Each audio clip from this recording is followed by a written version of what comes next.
আসসালামু আলাইকুম। রাকিব বলছি সিডনি, অস্ট্রেলিয়া থেকে। 11ই মে রোজ রবিবার, ছুটির দিন, বাসায় বসে আছি। পাশাপাশি আজকে মা দিবস। যাদের মা বেঁচে আছে, ইটস এ ব্লেজিং। পৃথিবীর সকল মাকে মা দিবসের শুভেচ্ছা, ভালোবাসা।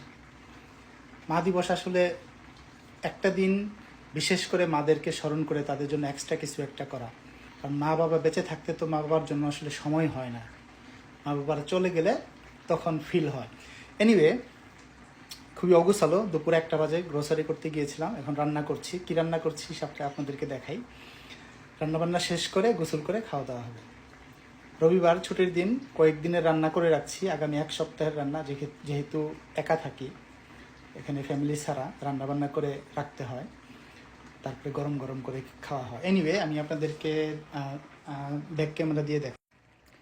এখানে রান্না হচ্ছে টমেটো দিয়ে স্যামন মাছ। এই যে স্যামন মাছ, একটা বড় মাছের, মানে স্যামন ফিশগুলো বড় হলে মাছগুলো খুবই তৈলাক্ত থাকে, খেতেও খুব সুস্বাদু হয়। এনিওয়ে, হালকা করে ভেজে নিয়ে টমেটোগুলো দিয়ে দিয়েছি। অলমোস্ট হয়ে আসছে, কারণ এটা বেশি কুক করতে হয় না। জাপানিজরা তো স্যামন ফিশ ওই সুশি বানায়, যে কাঁচা ফিশই দেয়। আর এখানে আছে হচ্ছে গোট মানে ছাগল। হ্যাঁ, ছাগলের মাংস। মশলাপাতি কম দিয়ে রান্না হচ্ছে ধীরে ধীরে। 1.5-2 ঘন্টা জ্বালাবো। হেলদি ওয়েতে রান্না করার চেষ্টা করি। এটা 2 কেজি মাংস আমি 4টা বাটিতে রেখে দিব। একটা করে বাটি বের করব, আর 1 দিন বা 2 দিন খাবো।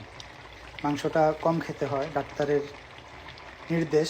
শরীরে একটু কোলেস্টেরল আছে। তো এনিওয়ে, এই যে মাছটা যাবে 2 দিন, 4 পিস আছে। আর মাংসটা যাবে আরও প্রায় 4-5 দিন। 1 সপ্তাহের রান্না আমার হয়ে গেল, যাতে করে আবার আগামী রবিবারে রান্না করতে হয়। এর মধ্যে আর রান্না করব না। সো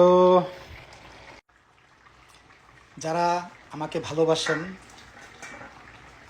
আমার সাথে যোগাযোগ করতে চান, মেসেজ করেন, কল করতে বলেন, নাম্বার দিয়ে রাখেন। বাট আমি দুঃখিত এবং ক্ষমা প্রার্থী, সময় করতে পারি না। এখানে নানা রকম ব্যস্ততার মধ্যে দিয়ে দিন যাচ্ছে। সো একদমই